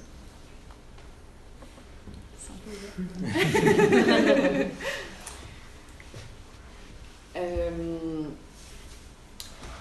Moi, par exemple, il n'y avait pas du tout à l'école de formation au métier de l'architecte, de savoir ce qui existait. Alors, bien sûr, on disait on n'est pas obligé de travailler en agence après, mais c'est vrai que finalement, il y a beaucoup de gens qui n'ont pas travaillé en agence après, mais qui ont des parcours qu'ils ont dû totalement fabriquer. Et j'ai l'impression que l'une des raisons pour lesquelles il y a aussi beaucoup d'interrogations dans les écoles d'archi, que ce soit les ENSA en lutte, moi j'ai connu en 2019, quand j'étais encore à l'école, où il y a quand même une interrogation sur ce que c'est que le devenir de ce métier qui a été, j'ai l'impression quand même, la dernière fois qu'il a été réformé de manière juridique, ça date de la fin des années 70, qu'on était dans une ère assez particulière de la construction, d'une société qui était différente de celle d'aujourd'hui, et qu'on se pose des questions qui sont un peu, qui évoluent en tout cas, quand on regarde le monde, les sociétés, la planète, un nombre de sujets malheureusement qui sont assez inquiétants et nombreux. Et pour moi, l'école d'archi n'a pas assez formé, nous a pas donné assez d'outils pour faire face à, je pense, l'évolution qui est nécessaire dans le métier d'architecte. D'abord parce que je ne crois pas que le métier d'architecte soit nécessairement de faire de la maîtrise d'œuvre. Ça c'est personnel, bien entendu, mais je crois que nos outils nous permettent de faire autre chose, d'accompagner autrement, et que l'objectif n'est pas de bâtir nécessairement. Et voilà, pour cette question de l'après, j'ai l'impression qu'on doit un peu saisir ces outils et ces questions sans y être vraiment préparé dans nos études. Et que c'est peut-être quelque chose qui manque un peu pour justement être un peu désinhibé par rapport à toutes ces questions et aux possibilités qu'on a. On connaît très mal la législation de notre métier, je crois, de manière générale. Donc comment le faire aussi évoluer sans connaître ce qui l'encadre. C'est des questions qui, à mon avis, paraissent assez essentielles et auxquelles on se confronte après les études un peu difficilement. Voilà. Peut-être. Non, mais alors du coup, moi, je me dis effectivement, pour les architectes qui sont inscrits à l'ordre des architectes, il y a cette obligation de se former continuellement. Et on voit que l'offre de formation classique, c'est quand même souvent des formations techniques, très outils professionnalisés, professionnalisants. Est-ce que la MAB, est-ce que le CAE, est-ce que d'autres institutions proposent justement aux architectes une manière un peu moins de se former, d'accompagner les évolutions de la société de manière moins technique et plus dans l'éthique de la profession d'archi? Je vais me saisir de ta question là, au nom du CAE du Finistère. Et rebondir à la fois sur ce que tu viens de dire, ce que tu viens de dire qui m'intéresse. Tu parles de la loi sur l'architecture, la loi de 77. C'est effectivement la dernière grande loi qui parle d'architecture en France et qui en conséquence parle du métier d'architecte. Moi je trouve qu'il y a un biais quand même dans ce discours-là, et que j'ai connu parce que j'ai été étudiant, maintenant je suis vieux, j'ai le recul nécessaire peut-être pour... Et je me souviens aussi du jeune homme et de l'étudiant que j'étais. Il y a un biais qui consiste à séparer en fait le moment du cursus, c'est-à-dire de l'apprentissage et qui se traduit par un diplôme, du parcours de vie. En fait, on apprend à tous les stades de la vie, c'est pas une évidence, mais quand j'étais étudiant, on râlait tout le temps, on était tout le temps en grève, j'étais à Nantes, tous les 2 ans, comme tu disais aussi, il y avait des mouvements un peu fondateurs, etc., qui étaient aussi des mouvements festifs, qui ont fédéré une classe d'hommes et de femmes, et on se voit, on se reconnaît comme géoarchie, parce qu'on a été ensemble, parce qu'on a poursuivi les mêmes aspirations, etc. Pour faire plus court, moi je crois, et je l'ai appris plutôt en CAE d'ailleurs, et c'est là où je me suis complètement épanoui, je crois qu'on apprend tout le temps. Le grand mérite quand même, et je le vois rétrospectivement, des études d'architecture, c'est d'apprendre la posture critique. Et en témoignent vos témoignages, pour le coup. Vous avez tous des dispositions d'analyse, un esprit critique à l'égard de l'enseignement, de la société, etc. Finalement, il y a assez peu de lieux, il y a assez peu d'études qui apprennent cet esprit critique. Je le dis parce que j'accueille régulièrement des stagiaires, et on essaye au sein du CAE d'accueillir des stagiaires de provenance variée, ça peut être des juristes, des sociologues, des architectes, des urbanistes, des paysagistes, etc.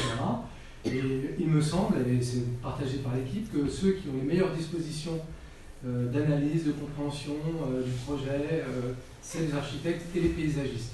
Voilà. Je suis un peu réducteur, mais pourquoi? Parce que c'est pratiquement les seuls endroits où on apprend le projet. D'ailleurs, les meilleurs organisateurs de fêtes, c'est les architectes ou les paysagistes, parce qu'une fête, c'est un projet. C'est comme construire un bâtiment. Il faut un budget, il faut un temps, il faut inviter, il faut rassembler les parties prenantes, etc.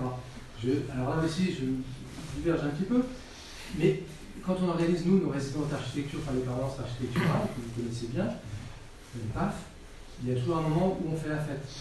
Parce que la fête, c'est créer un précédent, c'est une antériorité, puis on se réfère toujours à ces rites de passage. Une fête, c'est un rite de passage, et l'architecte, il organise super bien la fête, et il sait très bien faire la fête.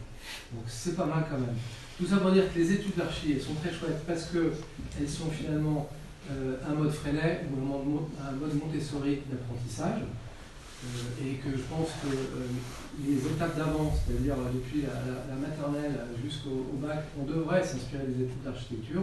Moi je me suis révélé, j'étais nul comme lycéen, je me suis révélé à l'école d'architecture, parce que j'ai appris la curiosité, j'ai appris à ouvrir des bouquins, j'ai appris à regarder en l'air, j'ai appris à parler à des gens, etc. Parce qu'on n'apprend pas à l'école, on apprend des algorithmes, on apprend à éviter de faire des fautes d'orthographe, mais on n'apprend pas le projet. Voilà. À l'école d'archi, on apprend le projet, la posture critique, et on se démerde toujours. Quand on sort d'une école d'architecture, on devient cinéaste, on devient architecte éventuellement, on devient directeur de CIE, on peut être maçon, on peut être garde forestier, enfin voilà, c'est un peu les parcours moi, que j'ai croisés parmi mes copains de promotion, et il y a finalement très peu qui ont monté leur agence. Je les compte sur le bout d'une main, et tout le monde se débrouille, et finalement elle est épanouie dans sa vie. C'est un peu fleur bleue, mais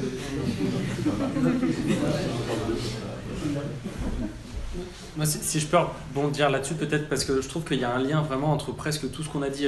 Cette idée que, alors moi je ne veux pas non plus placer les architectes surtout comme un groupe uni, cohérent au-dessus du lot, mais en effet, moi j'ai l'impression, moi je passe aussi beaucoup de temps un peu dans des écoles d'ingénieurs ou dans d'autres filières comme ça. Je fais quelques sauts dans des écoles de commerce. Il y a quand même, oui, des mondes qui se confrontent, quoi. Et même si je pense que les écoles, à l'intérieur des écoles d'architecture, il y a beaucoup de choses à faire évoluer et à bidouiller, il y a depuis quelques temps quand même une prégnance de sujets, des enjeux sociétaux, économiques, sociaux qui nous arrivent en plein dans la face là. C'est pas... où j'ai l'impression que c'est pas d'une grosse partie des ingénieurs ou des commerciaux, tous ceux qui savent faire de la marge, que viendront les réponses. Donc en fait, pour récupérer des moyens dans nos petits boulots associatifs, mais aussi dans les écoles, à toutes les étapes du projet, il faut qu'il y ait des archis ou autre chose, mais des gens qui soient formés comme nous, à la fois à bidouiller, à être débrouillards, à trouver des astuces, à faire du projet, qui soient formés à comprendre ces enjeux et y répondre. Et en fait, il va falloir que les écoles d'archi, les instituts d'urbanisme, les écoles de paysage grandissent, diplôment beaucoup plus de gens, et que ces gens deviennent banquiers, profs de BTS, experts d'assurance, peut-être députés ou ministres, mais c'est pas possible, on peut pas rester entre nous, parce que oui, on a des solutions, ça, on en a tout dans notre musette, on en a des dizaines des solutions, mais si on est entre nous, une petite corporation qui avons les solutions, ça va jamais rien faire évoluer. Et je pense qu'on n'est pas les seuls à avoir des solutions, mais que parmi les quelques corporations qui ont peut-être un tout petit peu plus d'avance, enfin un tout petit peu d'avance face à ces sujets, on ne peut pas juste être architecte en agence. C'est plus une posture personnelle aujourd'hui de dire oui, les métiers de l'architecture ou une école d'architecture, ça forme à être plein de trucs. Je pense qu'on peut plus se permettre de considérer ça comme un avis. Aujourd'hui, le terrain le montre que c'est déjà la réalité partout. Il faut qu'on l'encourage, il faut que l'ordre, qu'on aide l'ordre à valoriser toute cette diversité de métiers, et que tous ces endroits où on peut faire de la marge et aujourd'hui où il y a les moyens, il faut qu'il y ait des gens qui arrivent et qui fassent en sorte que cette marge, elle se répande aussi à tous les acteurs du chantier et plus seulement aux banquiers, à l'assureur et aux promoteurs. Et si je peux me permettre, pour défendre un petit peu les masters d'urba et les urbanistes, parce qu'en effet, quand j'ai fait mon master il y a 10 ans, c'est vrai qu'on n'avait pas de cours de projet. Et c'était un gros manque. Les seuls projets qu'on pouvait faire, c'était par le biais des ateliers dont je vous ai parlé, avec les commandes de collectivités, où on faisait le diagnostic, les enjeux et puis un projet. Et encore, suivant les projets, on dessinait ou pas, il n'y a pas forcément de dessin. Aujourd'hui, c'est pour ça que j'ai voulu aussi donner des cours à l'Institut d'architecture, parce que c'est quelque chose qui, pour moi, manquait. Aujourd'hui, c'est ce qu'on fait avec Sophie, justement, avec des cours en développement de projet, où on apprend aux élèves à dessiner un peu plus finement, justement, à dessiner sur de l'espace public, qu'ils aient des notions de dimension, de gabarit, et qu'ils fassent du vrai projet, qu'ils aient une réflexion, et qu'ils aient aussi, justement, un rôle critique, parce que l'objectif, c'est qu'ils présentent leur projet entre eux, qui puissent échanger sur leur projet et voilà, qui développent aussi cet esprit-là, au même titre que ce qu'on fait dans les écoles d'archi ou dans les écoles de paysage. C'est ce que Tristan fait aussi avec ses différents cours. Et pareil, il y a d'autres personnes et d'autres intervenants qui sont de plus en plus présents à l'Institut. Bon, je parle des géo-architecture parce que c'est le seul que je connais. Peut-être que ça se passe pareil dans les autres ou pas. Mais en tout cas, il y a de plus en plus de professeurs, justement, ou d'intervenants qui viennent et qui apprennent aux élèves cette notion de projet, cette notion d'esprit critique qui n'était pas le cas, en effet, il y a 10 ans, qui est beaucoup plus le cas aujourd'hui et qui fait que les élèves s'ouvrent. Après, c'est en effet pluridisciplinaire. Comme je vous l'ai dit, on peut faire beaucoup de choses différentes, comme en archi. Mais en tout cas, ça permet aussi d'avoir ce recul et ce regard-là qui n'existait pas auparavant. Donc ça tend à évoluer, je pense que ça continuera d'évoluer et ça dépend beaucoup aussi des personnes qui interviennent au fur et à mesure et qui expliquent le projet. Dans ce que disait Léo tout à l'heure, je pense qu'il y a une chose importante, c'est que la construction est un produit de consommation, l'architecture n'est pas un produit de consommation. C'est un des gros problèmes qu'il y a. Je suis rentré en 68 aux Beaux-Arts. Il y avait deux minorités aux Beaux-Arts, des filles 1% et des non-fils d'architectes 3%. Donc, carrière. Et ce que l'on a eu, c'est qu'à partir de cette époque-là, les non-fils d'architectes, on a été happés par les ateliers publics d'architecture, les boutiques de gestion, avec Rodia, avec Lick et compagnie. Et on a fait du travail de rue. On travaillait dans les marchés. On faisait toute une série de choses dont vous parlez là, dans vos structures, qui étaient naturelles parce qu'on ne comprenait pas où on arrivait. Et moi j'avais 20 ans, et j'étais le plus jeune, et la première génération au-dessus de moi, c'était 25 ans, avec des types qui avaient bourlingué dans le monde entier, qui avaient gagné des concours, qui avaient un enfant, 2 enfants. C'est-à-dire qu'ils étaient capables, en tant qu'anciens, de nous expliquer ce qui était vraiment la mise en perspective du métier, avec des rémunérations qui étaient 10 fois celles d'aujourd'hui. Claire, tu voulais intervenir? Oui, alors j'ai pas préparé mon intervention, dommage. le sujet est quand même important, quoi, en fait. Voilà. On s'est dit tout à l'heure à Guérec qu'en fait, nous, on est vieux, ok, donc ça leur fout mal un petit peu. Donc je voulais juste dire, je ne fais pas l'avocat du diable, mais juste, ça me fait penser, voilà, nous on est architectes, mes confrères qui sont assis avec nous, on pratique. Alors je ne me sens pas architecte des murs, en plus on a regardé sur internet, ça se dit co-masculin, donc déjà ça m'intéresse un peu. Donc voilà, mais bon, voilà, évidemment, je fais des bâtiments, c'est tout, malheureusement je ne fais pas autre chose. Et en fait, enfin malheureusement, je suis très contente.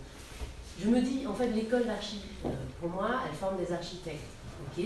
C'est un diplôme, c'est un titre en fait, il est protégé par la loi, et par enfin, il y a des gens de l'ordre qui peuvent préciser. Et en fait, aujourd'hui en architecture, moi j'ai des confrères qui construisent des logements, par exemple. C'est pas facile, et pourtant il en faut des logements. Et il faut que ce soit les architectes qui les construisent. Or, les gens qui les mandatent pour les construire, ils en ont rien à foutre de l'architecture.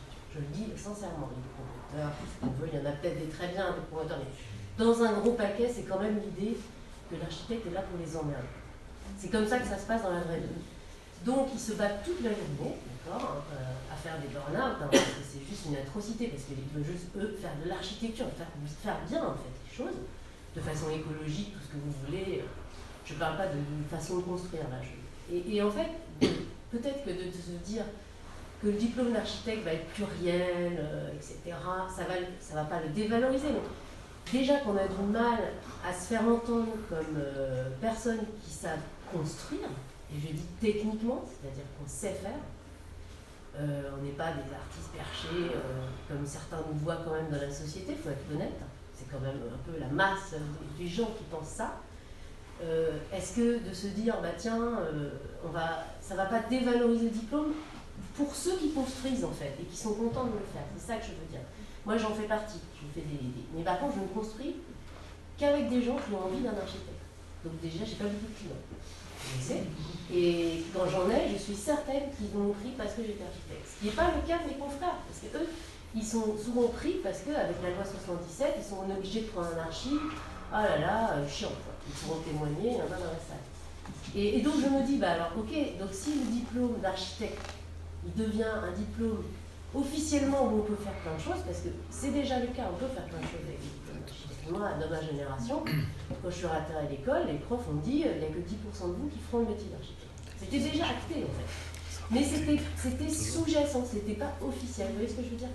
Est-ce que si ça devient vraiment officiel, qu'il y a tout un tas de masters qui n'ont rien à voir avec l'art de bâtir, construire, parce que c'est quand même ça à la base du métier, du mot architecte, est-ce que ça ne va pas dévaloriser le diplôme et on va se faire encore, je fais vite hein, pour ne pas parler des autres, encore se faire passer pour des gens qui ne savent rien, c'est un peu ça, hein, des fois aujourd'hui qu'on a en face de nous, hein, c'est en gros l'architecte va nous emmerder jusqu'à la fin et puis on est obligé de... C'est un peu ça le discours. Et ce qui est monstrueux, parce que sans architecte, je suis désolée, mais au secours, c'est que de la rentabilité, là, on parle que de business en fait. Parce que l'architecte, lui, quand il fait du logement social, quand il fait des logements, et c'est pas facile, tous les jours de faire 200 logements, il n'est pas en train de compter les sous, il fait de l'espace, il construit de l'espace. Donc en fait, je me demande si le fait de rendre officiel, c'est un peu une question en fait, ce truc, c'est pas dévaloriser le diplôme d'architecte et faire passer les architectes pour des gens, ouais, bon, ok. Enfin voilà, c'est la question que je me pose. Alors, et ça revient peut-être avant, je ne connais pas cette période quand c'était aux Beaux-Arts, l'architecture. En fait, a priori, c'était une option, j'imagine, aux Beaux-Arts. On allait aux Beaux-Arts. Non, personne ici dans la salle. Et avant, c'était aux Beaux-Arts. Il y a un bouquin très intéressant d'ailleurs sur l'école d'archi qui explique tout ça. Est-ce qu'aux Beaux-Arts, c'était pas une option? Est-ce que les architectes, comment c'était? Parce que du coup, c'est intéressant, parce que du coup, aux Beaux-Arts, c'était qu'une option finalement, l'archi. Alors, j'y étais pas. Ah non, mais non, je crois que il y avait un vrai. Il y avait une filière qui était archi, vraiment avec des ateliers, des archis. Alors, il y a peut-être d'autres personnes qui se connaissent mieux et qui étaient plus proches de cette période dans la salle, mais je crois que c'était. Enfin, ouais, qu'il y avait vraiment une partie qui était dédiée avec les chefs d'atelier qui étaient architectes et ce que vous disiez tout à l'heure aussi, la question de tous ceux qui étaient archi étaient enfants d'archi aussi. Donc, les gens qui étaient dans le circuit, mais l'économie de la construction n'était pas la même. C'était une première chose. Moi, je voulais marquer par rapport à ce que tu viens de dire, une chose, c'est qu'on remarque aujourd'hui que le plus gros employeur d'architectes salariés sont les géomètres en France. C'est eux qui ont le plus grand nombre d'architectes. La deuxième chose, on voit des sociétés comme Pouget, les chauffagistes, les ingénieurs thermiciens, engagent des architectes. MOS engage des architectes. Les sociétés qui commencent à rentrer dans la macroéconomie de ce qui est la production du cadre bâti emploient des architectes à l'intérieur. C'est-à-dire qu'ils sont en train de s'organiser pour faire en sorte qu'il n'y ait plus d'exercice libéral de l'architecture. Le diplôme d'architecte, il est largement reconnu en termes de compétences, en termes d'esprit critique, dans tous les secteurs où on peut rentrer, qu'ils soient politiques ou qu'ils soient techniques, ou qu'ils soient productivistes dans le monde de l'entreprise. Qu'ils soient dans le monde de l'entreprise, on se rend compte que les architectes sont des gens que l'on interroge. Alors en France, un peu moins que dans le reste de l'Europe, les statuts sont différents. Mais c'est vrai qu'aujourd'hui, c'est un métier qui est un métier rotule sur le problème du positionnement, des changements de mode de vie. Tu disais que les programmes qui nous sont demandés en logement sont des programmes qui sont sur la rentabilité du mètre carré, puisque si on fait des erreurs d'1 centimètre carré dans la livraison des surfaces à louer, on a des pénalités, parce que le mètre carré coûte cher. Donc il y a toute une série de choses qui sont de cet ordre-là. Aujourd'hui, l'architecte a une façon, par sa position critique, de pouvoir dire à des gens que le mode de vie peut changer par rapport à... On n'a pas besoin d'instrumentaliser la façon de vivre pour être mieux dans le mode de vie. C'est aussi un peu les choses que vous faites. Je pense qu'il y a une révolution réelle. Et puis l'autre chose qui est importante dans notre métier, c'est que 70% des architectes qui travaillent sont seuls. Ils n'ont aucun moyen professionnel de pouvoir développer quoi que ce soit. Ils sont à la merci du moindre incident qui se passe. Et ça, les autres le savent, quoi. Les clients le savent. L'un des problèmes qu'il y a, c'est de se structurer d'une autre façon. Je suis étonné que dans votre... Vous ne parliez pas de Bellastock, qui est une énorme structure, qui a fait exactement les mêmes choses que vous au démarrage à Belleville, où ils ne comprenaient pas les cours, ils ne comprenaient pas les matières, ils ne comprenaient pas...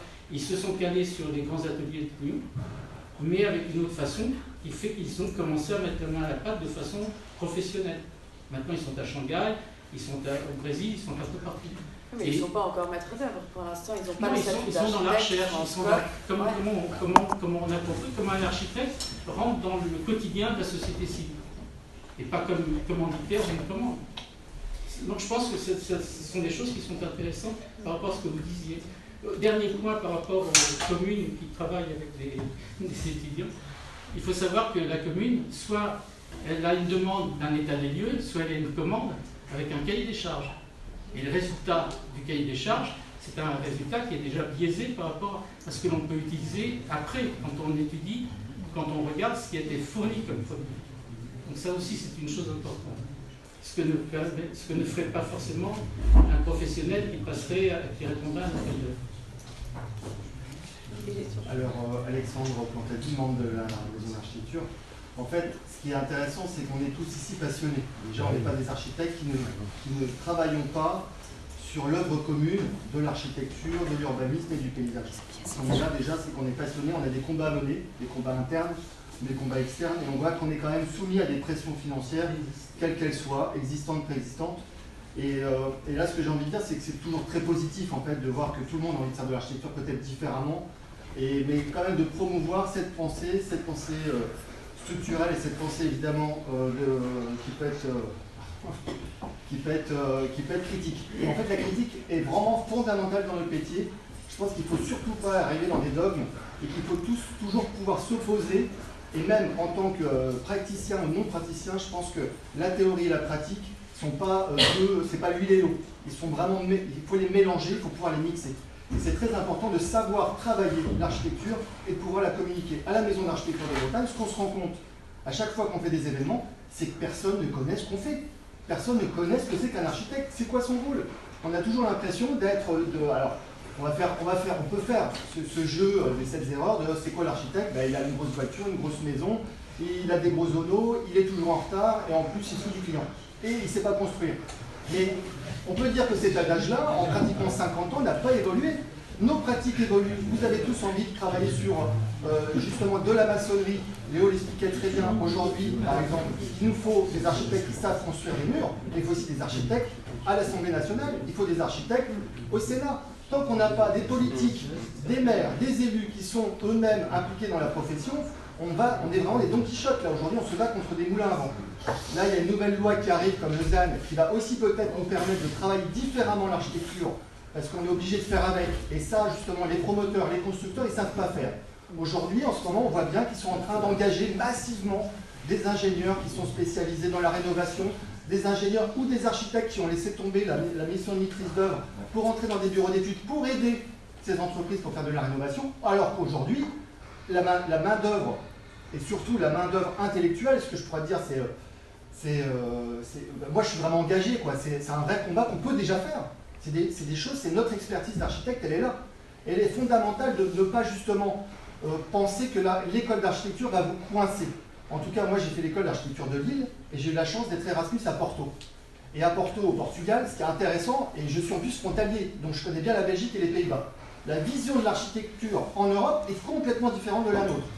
Si on part même dans d'autres pays, aujourd'hui ce qui est fondamental en France, c'est qu'on est déjà sur des combats des matériaux, du carbone, du décarboné.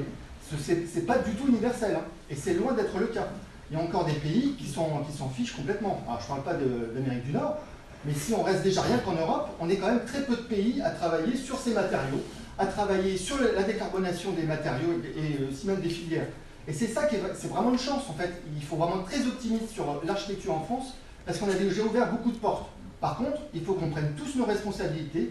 Il ne faut pas laisser l'œuvre construite à des ingénieurs, l'œuvre construite à des financiers, parce que là, même si on a des beaux discours et qu'on est vraiment militant sur une façon de faire différente, il y en a d'autres qui le feront plus vite et mieux que nous. En tout cas financier, hein. Je ne parle pas d'architecture. Alors peut-être qu'on va conclure. Et donc déjà, merci Claire pour ton intervention. Tu disais que c'était pas prévu, mais nous, ça nous aide bien à finaliser. Parce qu'on souhaitait un peu ouvrir pour finir, si on a encore peut-être 10 minutes. Non, ou pas. On s'arrête. 5 minutes. 5 minutes. Bon, pour montrer que les formations en architecture, elles ont évolué quand même. On est passé d'une formation qui formait à la base et qui donnait le titre DPLG. Et aujourd'hui, justement, non. On n'a pas le titre à la fin. Et donc, la réforme HMONP, alors elle est questionnable, elle questionne beaucoup de gens, parce qu'elle ne donne pas le statut d'architecte à tout le monde, justement, mais justement à ceux qui font le choix de l'être. Donc peut-être que c'est une manière aussi détournée. Là, je suis l'avocat du diable de l'ordre, peut-être. Oui, mais le statut, il est à l'inscription à l'ordre. Oui, c'est à ce moment-là. bien sûr. Ouais. Mais il est ouvert par la... Ouais. Mais du coup, c'est un choix volontaire d'être, de se dire architecte, maître d'œuvre. Peut-être que c'est une manière de professionnaliser l'acte de construire, enfin la vision des architectes qui veulent aller dans l'acte de construire. C'est ça. Et donc, on voulait un peu ouvrir la fin du débat à vous, votre regard. Peut-être qu'il y a eu aussi plusieurs générations de jeunes architectes qui arrivaient. Comment vous voyez cette professionnalisation en fait? Est-ce que l'école joue son rôle? Est-ce que vous aussi, vous arrivez à vous sentir investi dans ce rôle en engageant des stagiaires, des jeunes architectes et en formant justement à... je pense qu'il peut parfois être vécu aussi comme... Hélène, tu disais, en fait, avant d'avoir la main à la pâte, je ne voyais pas ce que c'était vraiment de construire, ça restait très théorique, mais en fait, c'est le chantier, donc c'est l'expérience aussi qui ouvre à ça.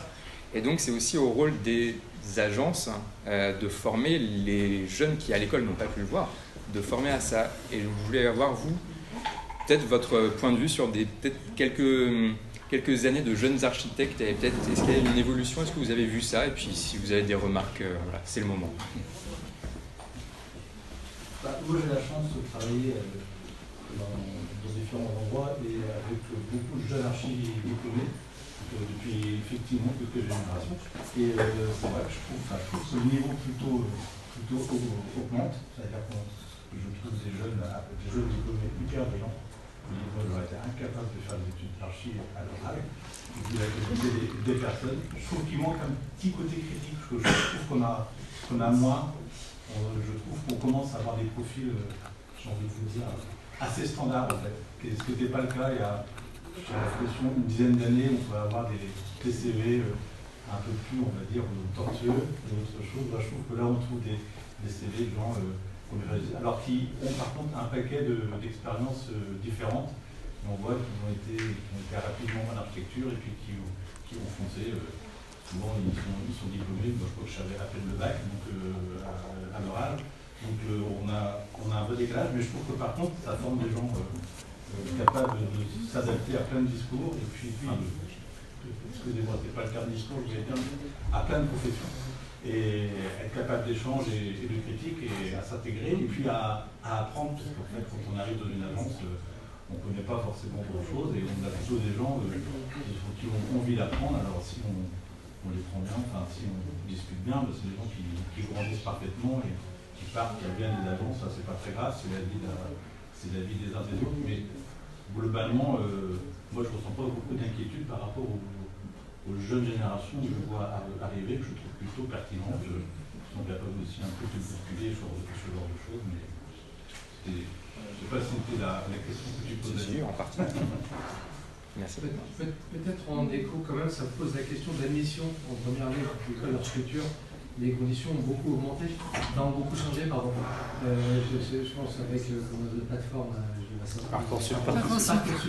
Oui, effectivement, on a des bêtes de course. Il ne faudrait pas que ça ressemble, parce que vous avez vu le film de Linty, la première année de médecine. Il ne faudrait pas que les études d'archi ressemblent à cette première année de médecine, parce que si c'est pour produire des robots sachants et avec une capacité d'algorithme très puissant, ça va un petit peu à l'encontre de tout ce qu'on vient de se dire sur l'esprit critique, la capacité d'invention, de création, etc. Et je pense que là, effectivement, par rapport à ce que tu dis, la remarque là, petit moule là quand même, j'ai l'impression qu'on commence à voir les premières conséquences pour accueillir aussi des stagiaires, beaucoup d'archi. On a un peu ça. Ils sont très bien faits, très formés, super expérience, etc.